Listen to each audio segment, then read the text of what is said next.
नमस्कार दोस्तों, 5 जनवरी 2022 की daily the Hindu editorial discussion में आपका स्वागत है। 5 इंपॉर्टेंट आर्टिकल्स मैं आज आपके साथ डिस्कस करने वाला हूं। पहला आर्टिकल है द एलिजिबल डिनाइड बेनिफिट। देखिए कि ऋतु भरोसा स्कीम है आंध्र प्रदेश की। जिस प्रकार से सेंटर में है पीएम किसान स्कीम, जहां पे साल में फार्मर्स को 6,000 रुपए ट्रांसफर किए जाते हैं, वैसे ही आंध्र प्रदेश में ट्रांसफर किए जाते हैं 13,500 रुपए एक एग्रीकल्चर ईयर में ऋतु भरोसा स्कीम के अंदर। बट कुछ फार्मर्स को ये बेनिफिट नहीं मिल पा रहा है। वो बेनिफिट क्यों नहीं मिल पा रहा है, इस वजह को यहाँ पे ट्रैक करने की कोशिश की गई है। इस आर्टिकल को देखेंगे। फिर केरला में इन्वेस्टमेंट को खींचने के लिए केरला की सरकार कैसी अपनी इमेज को फिर से बिल्डअप कर रही है। केरला एक लेफ्ट स्टेट समझा जाता है और लेफ्ट स्टेट में बिजनेसेस का प्रोलिफरेट करना मुश्किल होता है, बट केरला इससे अलग हटके बिजनेसेस को प्रोलिफरेट करने की कोशिश कर रहा है। कैसे कर रहा है उसको समझेंगे। फिर यूनाइटेड स्टेट्स का क्या मोडस ऑपरेंडी है साउथ ईस्ट एशिया के अंदर। अमेरिका की इंडो पैसिफिक पॉलिसी एक्चुअली में क्या एम करती है और किस हद तक एंटी चाइना है, इसको इस आर्टिकल में समझाया गया है। इसको देखेंगे। फिर सूडान के अंदर एक और क्राइसिस आ गई है। सूडान की जो सिविलियन प्राइम मिनिस्टर हैं अब्दुल्ला हमदोक साहब, इन्होंने यहां पे रिजाइन कर दिया है। पहले सूडान में प्रोटेस्ट हुए, प्रोटेस्ट के चलते एक सोवरेनिटी काउंसिल बनी जिसमें मिलिट्री और सिविलियन लीडरशिप दोनों थी। लेकिन जो मिलिट्री लीडर था जनरल अब्दुल फताह अल बुरहान, उसने सिविलियन प्राइम मिनिस्टर अब्दुल्ला हमदोक को हटा दिया। प्रोटेस्ट बहुत बढ़ गए सूडान के अंदर, अब्दुल्ला हमदोक को वापस लाया गया। पावर शेयरिंग करी गई मिलिट्री के द्वारा, मिलिट्री के साथ। लेकिन फिर अब्दुल्ला हमदोक को सूडान के लोग गरियाने लगे कि तुम धोखेबाज हो, तुम मिलिट्री के साथ एग्रीमेंट कर रहे हो। तो अब्दुल्ला हमदोक ने यहाँ पे मजबूर होकर रिजाइन कर दिया और इस रेजिग्नेशन के बाद सूडान में क्राइसिस और ज्यादा बढ़ गई है। इसको समझेंगे। और रिसेंटली ये जो पूरी की पूरी बहस चल रही है कि इकोनॉमिकली वीकर सेक्शंस के लिए 8 लाख रुपए सालाना फैमिली का इनकम क्राइटेरिया रखा गया है। ये क्राइटेरिया क्यों लॉजिक के हिसाब से सही नहीं बैठता। देखिए, अगर आप ओबीसी कैटेगरी में रिजर्वेशन को देखोगे तो ओबीसी कैटेगरी के अंदर रिजर्वेशन केवल उन लोगों को मिलता है जिनकी फैमिली इनकम 8 लाख रुपया महीना मतलब साल से कम है। जिनकी 8 लाख साल से ज्यादा है उनको रिजर्वेशन बेनिफिट्स नहीं मिलते ओबीसी के अंदर, क्रीमी नॉन क्रीमी लेयर। उसी प्रकार से ईडब्ल्यूएस के अंदर भी जो लिमिट रखी गई वो 8 लाख रुपए की रखी गई।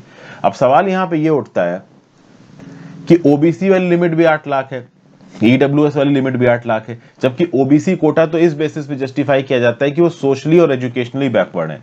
ईडब्ल्यूएस में तो सोशली एंड एजुकेशनली बैकवर्ड वाला कोई लॉजिक नहीं है। तो किस बेसिस पे यहाँ पे रिजर्वेशन क्राइटेरिया रखा गया, इसके ऊपर कुछ सवाल उठाए गए, कुछ डिस्कशंस किए गए। इन डिस्कशंस को यहाँ पे समझेंगे।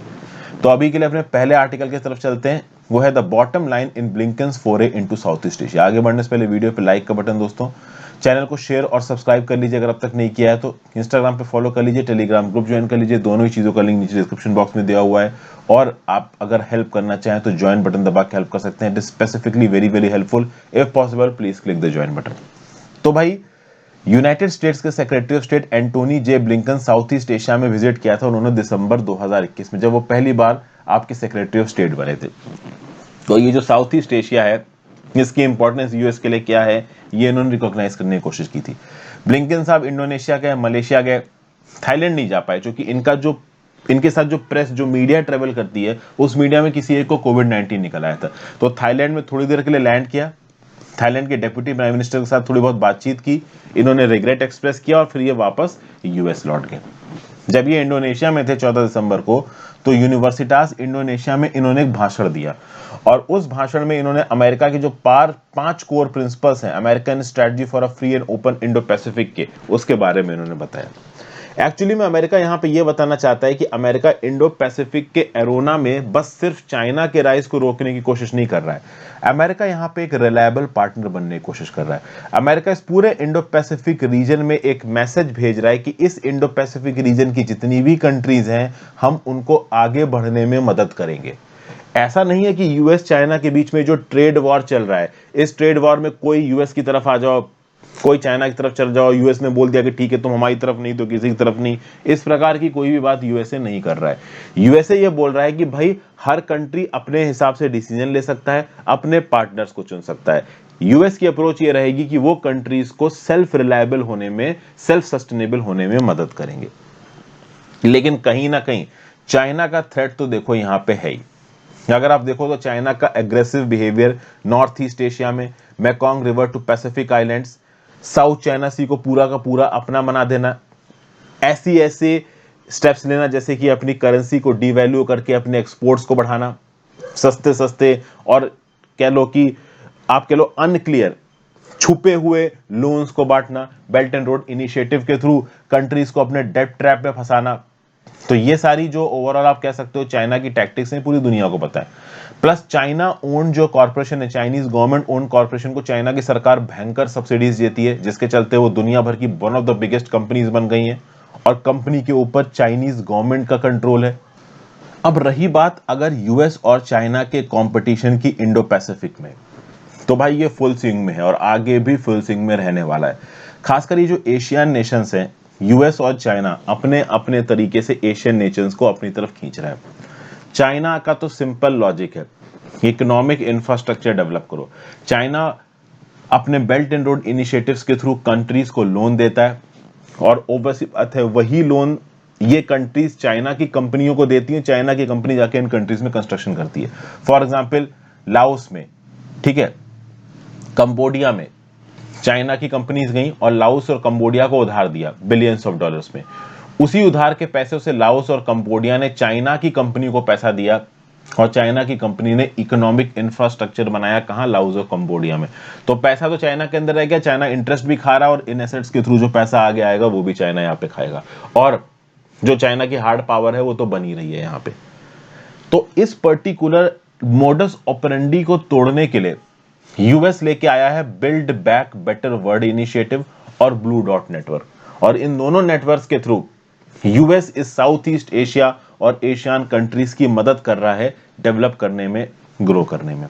अगर यूएस चाइना का कंपटीशन देखा जाए तो एक तो साउथ चाइना सी में कंपटीशन सीधा सीधा नजर आ रहा है, दूसरा इंफ्रास्ट्रक्चर डेवलपमेंट नीड्स को पूरा करने के लिए साउथ ईस्ट एशियन कंट्रीज की यूएस भी पैसा देने को इंटरेस्टेड दिख रहा है, चाइना भी पैसा देने को इंटरेस्टेड दिख रहा है।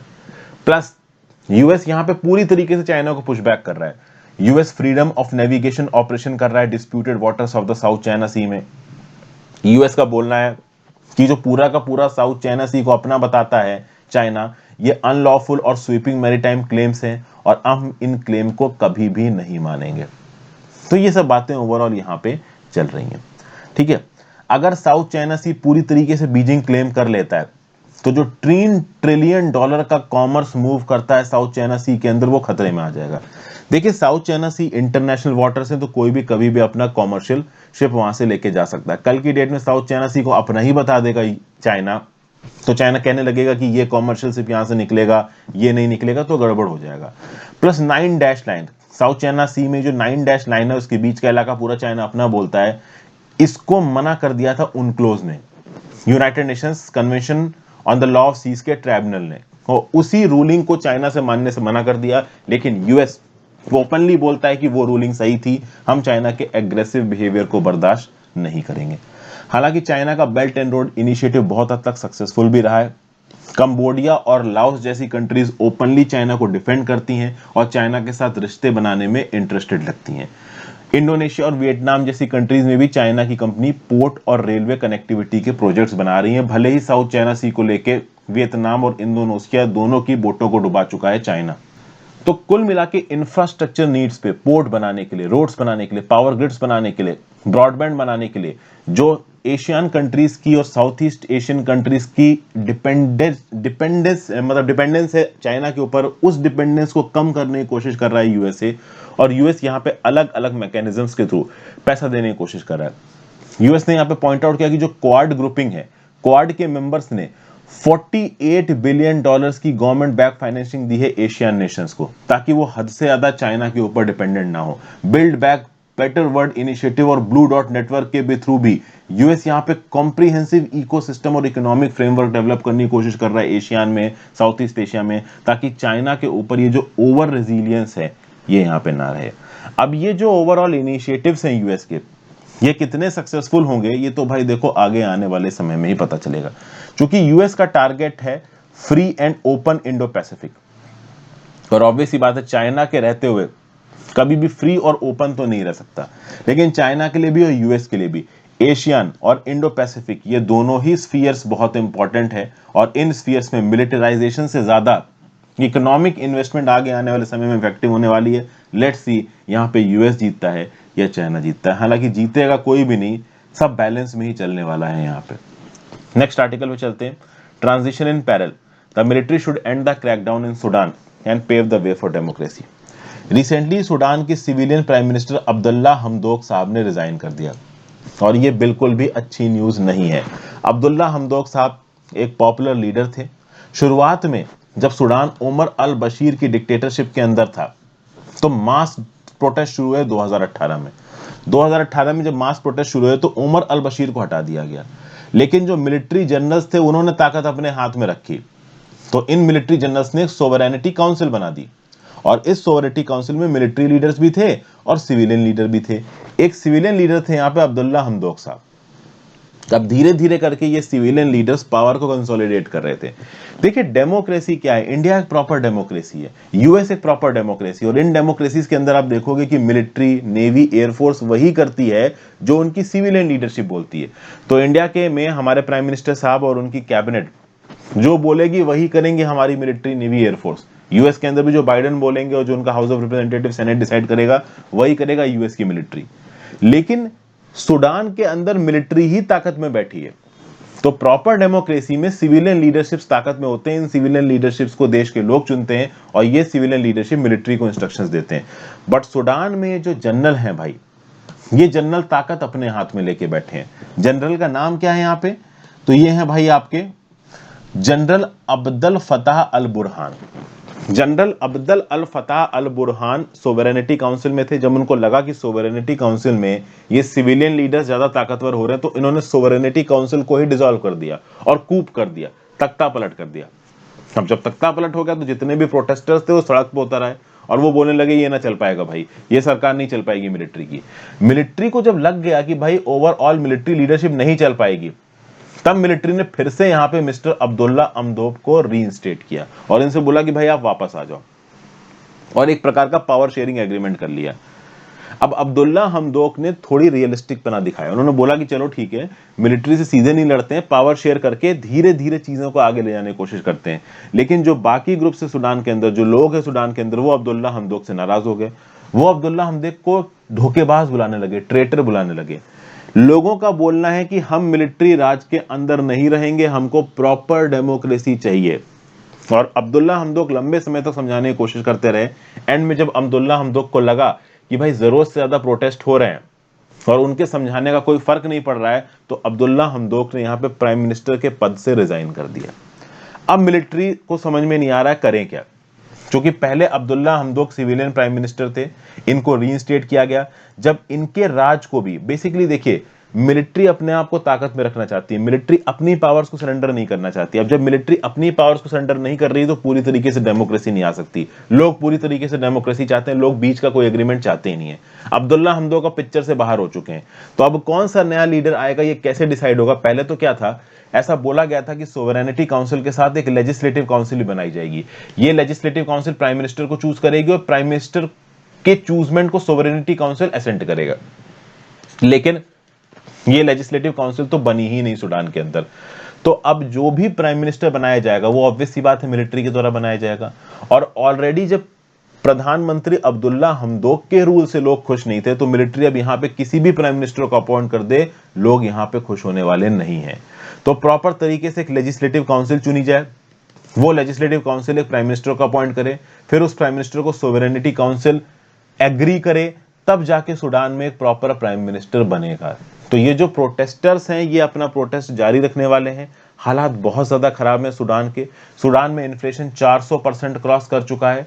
सूडान में 4 करोड़ 30 लाख में से लगभग 1/3 लोगों को ह्यूमैनिटेरियन असिस्टेंस की जरूरत पड़ेगी 2022 में, ऐसा यूनाइटेड नेशंस का बोलना है। तो सूडान को एक स्टेबल रिस्पॉन्सिव गवर्नमेंट की जरूरत है, एक प्रॉपर डेमोक्रेसी की जरूरत है। यहाँ पे मिलिट्री को मॉरल और पॉलिटिकल रिस्पॉन्सिबिलिटी लेनी चाहिए, क्रैकडाउन बंद करना चाहिए, तख्ता पलट हटाना चाहिए, प्रॉपर तरीके से चुनी हुई सरकार लानी चाहिए। लेकिन एक प्रॉब्लम है, समझिए, जब उमर अल बशीर डिक्टेटर था तो उसके अंदर मिलिट्री ने बहुत सारे उल्टे सीधे अत्याचार किए थे, बहुत सारे क्राइम्स किए थे।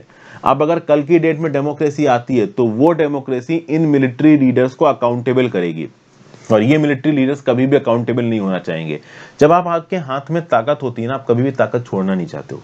वो ताकत किसी भी फॉर्म में हो, पैसे के फॉर्म में हो, राजशाह के फॉर्म में हो, आपके हाथ में ताकत है, आप कभी ताकत नहीं छोड़ने पाओगे। जस्ट इमेजिन, आपका मेरा सबका ह्यूमन बिहेवियर ऐसा है, if we have power in our hands we will never like to no leave that power.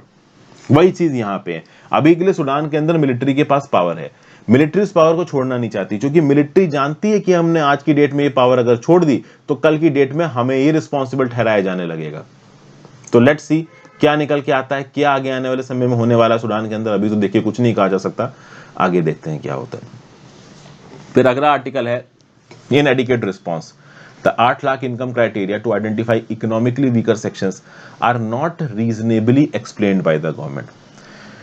देखिए रिसेंटली क्या हुआ है कि एक गवर्नमेंट अपॉइंटेड कमिटी ने टू द सुप्रीम कोर्ट ये बोला है कि भाई जो एनुअल फैमिली इनकम है 8 लाख रुपए, ये एक थ्रेशोल्ड है। मतलब मैंने आज के करंट अफेयर्स में भी आपको बताया था कि नीट पीजी की काउंसलिंग को डिले करके केंद्र की सरकार ने सुप्रीम कोर्ट से बोला कि हम कमेटी फॉर्म कर रहे हैं और वो कमेटी बताएगी कि 8 लाख का क्राइटेरिया सही है कि नहीं है। उस कमेटी ने 31 दिसंबर को अपनी रिपोर्ट दे दी और ये बोल दिया कि 8 लाख का क्राइटेरिया सही है। लेकिन यहां पे एक बेसिक सवाल उठा। बेसिक सवाल ये उठा कि ओबीसी के अंदर भी क्रीमी लेयर को डिसाइड करने का जो सालाना क्राइटेरिया है वो 8 लाख है, ईडब्ल्यूएस के अंदर भी 8 लाख है। तो भाई ओबीसी तो एजुकेशनली और सोशनली बैकवर्ड है, इसलिए उनको रिजर्वेशन मिला है। ईडब्ल्यूएस को फिर आपने कौन से बेसिस पर रिजर्वेशन दिया? तो सरकार ने बोला कि ये जो 8 लाख रुपए फैमिली इनकम का क्राइटेरिया है सालाना, वो ज्यादा स्ट्रिक्ट है ईडब्ल्यूएस में। ओबीसी में जितना आप कह लो 8 लाख पर एनुअल इनकम का जो क्राइटेरिया है उससे ज्यादा स्ट्रिक्ट क्राइटेरिया ईडब्ल्यूएस में, ऐसा यहां पे सरकार का बोलना है। बट ऑथर बोल रहा है कि ये जो जस्टिफिकेशन है ये प्रॉपर तरीके से आप कह लो सेटिस्फैक्टरी नहीं है। फिर यहां पे और भी बहुत सारे इश्यूज उठ के आ रहे हैं। क्या इश्यूज उठ के आ रहे हैं कि भाई देखिए, अगर आप बात कर रहे हो ईडब्ल्यूएस में 8 लाख सालाना इनकम की, ठीक है भाई, लेकिन फिर क्या आपने अर्बन इलाकों में परचेजिंग पावर पैरिटी, रूरल इलाकों में परचेजिंग पावर पैरिटी? आपको पता है कि अर्बन इलाकों में अगर आपको एक बेसिक इनकम मतलब लाइफ जीनी है तो ज्यादा पैसा चाहिए। अर्बन इलाकों में जितना आपको 15,000 रुपए प्रति महीने में जियोगे, रूरल इलाकों में आप 7-8 हजार रुपए प्रति महीने में उतनी अच्छी लाइफ जी लोगे। फिर अलग अलग स्टेट्स की अपनी अलग अलग पर कैपिटा इनकम है, अलग अलग जीडीपी है, अलग अलग ह्यूमन रिसोर्स डेवलपमेंट के इंडिकेटर हैं। तो जब हमारे देश में इकोनॉमी को लेके इतनी डाइवर्सिटी है तो आप पूरे देश के लिए ईडब्ल्यूएस का क्राइटेरिया 8 लाख पे कैसे रख सकते हो, जब ईडब्ल्यूएस का क्राइटेरिया सिर्फ इकोनॉमिक बेसिस पे रखा गया है? ओबीसी में तो सोशली एंड एजुकेशनल बैकवर्ड वाला हिसाब आ जाता है, लेकिन जब इकोनॉमिकली वीकर सेक्शंस की बात आती है तो वहां पे तो सिर्फ पैसे की ही बात है ना। तो सिर्फ पैसे की बात जब निकल के आ रही है तब आप क्राइटेरिया 8 लाख यूनिफॉर्म कैसे रख सकते हो? तो सरकार इसके रिस्पेक्ट में जवाब ये दे रही है कि देखिए इतनी डाइवर्सिटी में अलग अलग जगहों के लिए अलग अलग फाइनेंशियल कट ऑफ्स रखना ये लिटरली इम्पॉसिबल है, ऐसा नहीं किया जा सकता है, इसलिए हमने 8 लाख की यहां पे लिमिट रख रखी है। ठीक है, तो कुल मिलाकर ऑथर ये बोल रहा है कि सरकार का जो जस्टिफिकेशन निकल के आ रहा है ना 8 लाख रुपए सालाना इनकम रखने का, ये जस्टिफिकेशन देखिए सही नहीं है। ये बात यहां पे बताई जा रही, 8 लाख की जो कट ऑफ लिमिट रखी गई अंडर ईडब्ल्यूएस कैटेगरी, ये इररेशनल है। फिर यहां पे एक और चीज निकल के आ रही है, इनकम टैक्स की बात की जाए तो जो अभी रिसेंटली कमिटी बनी थी ईडब्ल्यूएस के अंदर ये पता करने के लिए कि 8 लाख का कट ऑफ सही है या गलत है, इसने बोला है कि भाई देखिए इनकम टैक्स के बेसिस पे देखा जाए तो 8 लाख कमाने वाले वो लोग हैं जो ज्यादा टैक्स नहीं भरते हैं। देखिए ऑथर यहां पे बोल रहा है कि जो लोग सालाना 2.5 लाख रुपए तक कमाते हैं उनका इनकम टैक्स एग्जेम्प्ट है। क्यों एग्जेम्प्ट है? क्योंकि सरकार ने बोला कि यार ये कमा ही इतना रहे हैं कि इनसे इनकम टैक्स तुम ना लो तो ज्यादा बेटर रहेगा। लेकिन जो 8 लाख रुपए सालाना कमा रहा है जो हाउस होल्ड, वहां पे तो ठीक ठाक इनकम टैक्स होगा। अब यहां पे दो लॉजिक निकल के आते हैं, चूंकि रिजर्वेशन क्राइटेरिया में हाउस होल्ड की इनकम 8 लाख है, एक इंडिविजुअल की नहीं। एक इंडिविजुअल जो 8 लाख रुपए सालाना कमा रहा है वो थोड़ा बहुत इनकम टैक्स भरेगा, लेकिन हो सकता है उसी हाउस होल्ड के अंदर 2-3 लोग हो जो 2.5 लाख रुपए कमा रहे हो, ठीक है, तो वो इनकम टैक्स नहीं भर रहे हैं। तो कुल मिला के इस पर्टिकुलर आर्टिकल में ऑथर सरकार की जो अप्रोच है ना कि भाई जो 8 लाख रुपए की आपने लिमिट रख रखी है सालाना ईडब्ल्यूएस कोटा के बेनिफिट के लिए, ये लिमिट सही नहीं है और इसको बहुत से बेसिस पे अनजस्टिफाइड बता रहा है ऑथर। कौन कौन से बेसिस पे? कि भाई इनकम टैक्स एग्जेम्पशन तो केवल 2.5 लाख सालाना इनकम वालों तक का है, आपने 8 लाख वालों को क्यों ईडब्ल्यूएस का कोटा दे दिया? फिर यहाँ पे ओवरऑल राज्य की कितनी इनकम है, रूरल इलाके में रह रहा है, अर्बन इलाके में रह रहा है, इन सब फैक्टर्स को भी यहाँ पे कंसीडर नहीं किया गया है। ओबीसी के क्रीमी लेयर को भी डिसाइड करने के लिए 8 लाख की ही लिमिट है। तो ओबीसी तो socially and educationally backward class, economic weaker section में तो ऐसा कुछ भी नहीं है, तो ये 8 लाख कौन से बेसिस पे आपने लिख दिया। और एक्चुअली में बहुत प्रॉब्लम्स इस वजह से भी हो रही है कि इकोनॉमिकली वीकर सेक्शन में जो कट ऑफ जा रहे हैं ना, अभी रिसेंटली जो एग्जाम हुए हैं नीट, यूपीएससी, जी के, इसमें इकोनॉमिकली वीकर सेक्शन वाला जो कट ऑफ गया है ना, वो काफी नीचे गया है, ठीक है ना, ऑलमोस्ट ओबीसी से भी ऊपर गया है, ओबीसी वाले कट ऑफ से ऊपर गया है, थोड़ा ही एससी एसटी से नीचे है। तो इसलिए भी लग रहा है कि भाई ईडब्ल्यूएस का कोटा एकदम से मिला और लोग इतना बेनिफिट मार जा रहे हैं, तो आप कह सकते हो कि जो बाकी रिजर्व कैटेगरी के लोग हैं उनको थोड़ा शायद अजीब लग रहा हो। तो इस सब चीजों के चलते इस इकोनॉमिकली वीकर सेक्शन वाले कोटे को काफी क्रिटिसाइज किया जा रहा है। अब लेट्स सी सुप्रीम कोर्ट क्या बोलता है इस बात पे। आज 5 जनवरी हो और आज ही इसकी हियरिंग है, लेट्स सी, ठीक है। फिर यहां पे ज्यादा कुछ बात करने को देखो है नहीं, थोड़ा बहुत ही है। केरला में एक इंडस्ट्रियल मेकअप हो रहा है। केरला जो कि हमेशा लेफ्ट का गढ़ बोला गया है, अगर वहां पे लेफ्ट की सरकार ना भी हो तो भी ओवरऑल केरला में बिजनेसमैन अपना बिजनेस खोलने से डरते हैं, क्योंकि केरला में इंडस्ट्रियल मिलिटेंसी बताई जाती है, इन्वेस्टर्स अक्सर कर केरला में आने में डरते हैं। लेकिन अभी जो लेफ्ट फ्रंट की सरकार है under chief minister Pinarayi Vijayan साहब, जिनका सेकंड कंसेक्यूटिव टर्म है ऑफिस का, ये इन्वेस्टमेंट एटमॉस्फेयर को इंप्रूव करने की कोशिश कर रहे हैं। कैसे इंप्रूव करने की कोशिश कर रहे हैं? तो केरला के जो इंडस्ट्रीज मिनिस्टर हैं पी राजीवे, ये नई फ्रेश इन्वेस्टमेंट को केरला में लाने की कोशिश कर रहे हैं। 2022 को इन्होंने डिक्लेयर कर दिया है ईयर ऑफ एंटरप्रेन्योर्स, और गवर्नमेंट का टारगेट है कि इस साल के एंड तक 1 लाख नए एमएसएमईज बना लेंगे। जो केरला का स्टेट स्मॉल इंडस्ट्रीज एसोसिएशन है, जिसकी 6000 एंटरप्राइजेस की मेंबरशिप है, वो भी यहां पे ओवरऑल सरकार से डिमांड कर रहा है कि आप एमएसएमई सेक्टर की कंपनीज के लिए कुछ ना कुछ नए पॉलिसीज यहां पे लेके आइए। डजन्स ऑफ रिफॉर्म्स यहां पे अंडरटेकिंग में है, जल्दी इनको इंप्लीमेंट किया जाएगा। एक बड़ा रिफॉर्म यह है कि स्टैट्यूटरी ग्रीवेंस सेटलमेंट सिस्टम बनाया जाएगा केरला के अंदर। इस स्टैट्यूटरी अथॉरिटी का फ्रेमवर्क ऑलरेडी तैयार है, और इस सिस्टम के अंदर किसी भी इन्वेस्टमेंट प्रपोजल को अगर विलफुली या इनएफिशिएंट तरीके से केरला के अंदर आने से रोका जा रहा है, तो जो भी एम्प्लॉय रोक रहा है उसके ऊपर यहां पे फाइन भी लगाया जा सकता है। मतलब यहां पे पब्लिक सर्वेंट्स को, सीनियर पब्लिक सर्वेंट्स को बहुत हद तक अकाउंटेबल ठहराया जा रहा है, और अगर किसी ने भी इनएफिशिएंट तरीके से काम किया, इन्वेस्टमेंट को केरला के अंदर आने से रोका, तो उसको यहां पे पीनलाइज किया जाएगा, जो अपने आप में केरला में एक बड़ी चीज है। क्योंकि जहां पे लेफ्ट सरकारें होती है ना, वहां पे इस प्रकार की चीजें नहीं होती। मुंबई जैसे शहरों में आओगे ना, तो वहां पे आप बिजनेस में देखोगे कि जो सरकार है वो बहुत हद तक प्रो बिजनेस है, ठीक है ना। और वहीं पे अगर आप केरला में, सॉरी, कलकत्ता जैसे और वेस्ट बंगाल जैसे स्टेट्स में चले जाओगे जो कि लेफ्ट डोमिनेटेड, वहां पे क्या होता है कि बिजनेसेस कम डोमिनेंट होते हैं और वर्कर लॉबी ज्यादा डोमिनेंट होती है।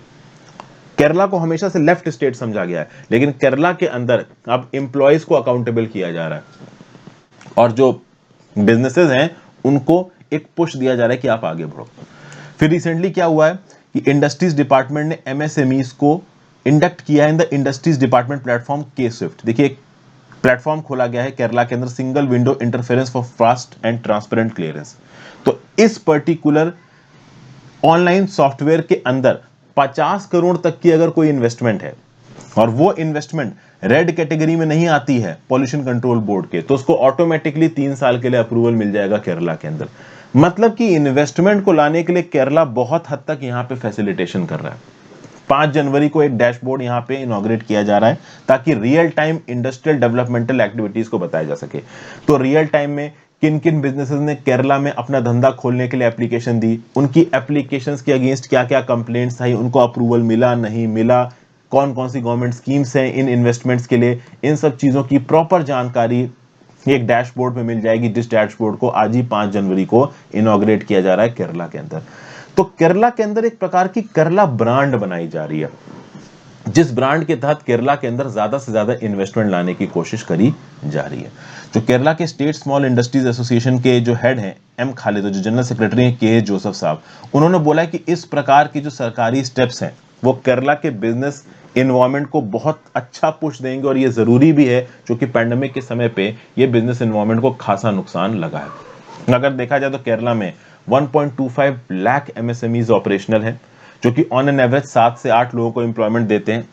अगर ये एमएसएमईज का नंबर बढ़ जाता है तो एम्प्लॉयमेंट का नंबर भी बढ़ जाएगा, और आगे आने वाले समय में जो केरला की ईज ऑफ डूइंग बिजनेस है वो भी बढ़ेगी। अगर आप देखो तो ease of doing business index में केरला 28वें नंबर पे, लेकिन इसका स्कोर इंप्रूव हुआ है फ्रॉम 44.82 टू 85.1। ठीक है, तो ये सब बातें ओवरऑल यहाँ पे केरला की। देखिए वैसे तो सिर्फ केरला केरला ही बात यहाँ पे हो रही है, ठीक है, तो आप बोलोगे सर केरला के रिस्पेक्ट में स्पेसिफिकली बात एग्जाम से इंपॉर्टेंट नहीं है, बट ठीक है, थोड़े बहुत आपको पॉइंट्स मिल गए, हो सकता है कोई पॉइंट्स रेलिवेंट आपको एग्जाम के समय में याद आ जाए, आप कोट कर दो। हमें पढ़ते रहना चाहिए ताकि हमारे दिमाग में एक ओवरऑल आइडिया है चीजों का। अगला है thousands of farmers are being denied benefits in the Rythu Bharosa scheme. देखिए यहाँ पे एक पर्टिकुलर फार्मर का एग्जाम्पल दिया जा रहा है जिसका नाम है वंतला सिंगना। ये एक पर्टिकुलरली वल्नरेबल ट्राइबल ग्रुप का है, G Madugula block of Visakhapatnam district Andhra Pradesh में रहता है। अब इसको रिसेंटली ये नहीं समझ में आ रहा था कि इसको ऋतु भरोसा बेनिफिट क्यों नहीं मिला है। ऋतु भरोसा स्कीम आंध्र प्रदेश की सरकार की एक स्कीम है जिसमें किसान को प्रति एग्रीकल्चरल ईयर 13,500 दिए जाते हैं रुपए, 3 बराबर इंस्टॉलमेंट्स में। तो क्रॉप सीजन के समय पे क्रॉप इंस्टॉलमेंट्स देके फार्मर को यहाँ पे मदद की जाती है। 13,500 रुपए एक एग्रीकल्चर ईयर में बहुत ज्यादा होते हैं इन फार्मर्स के लिए। आप सोचिए पीएम किसान स्कीम के अंदर 6,000 रुपए दिए जाते हैं, यहाँ पे ऋतु भरोसा में 13,500 रुपए दिए जा रहे हैं। अपने आप में एक बहुत बड़ी स्कीम है। और इस स्कीम्स में जब समय समय पे इन फार्मर्स के पास पैसा पहुंच जाता है तो प्राइवेट मनी लेंडर्स का करप्शन, लूट मार, ये सब थोड़ा बहुत कम हो जाती है। ठीक है, और इस स्कीम को ग्राउंड लेवल पे मेंटेन करने के लिए विलेज अपॉइंटर्स अपॉइंट किए गए हैं, ब्लॉक एग्रीकल्चर रेवेन्यू ऑफिसर्स, इन सब का रोल है। लेकिन यहाँ पे ओवरऑल जब वेंटला सिंगना के पास ऋतु भरोसा के पैसे नहीं पहुंचे तो इसको समझ में नहीं आ रहा था कि ये करे क्या। तो ये अलग अलग फंक्शनरीज से जाके मिला और बाद में इसको पता चला कि लिस्ट ऑफ एलिजिबल बेनिफिशियरीज से नाम ही हटा दिया गया सिंगना का।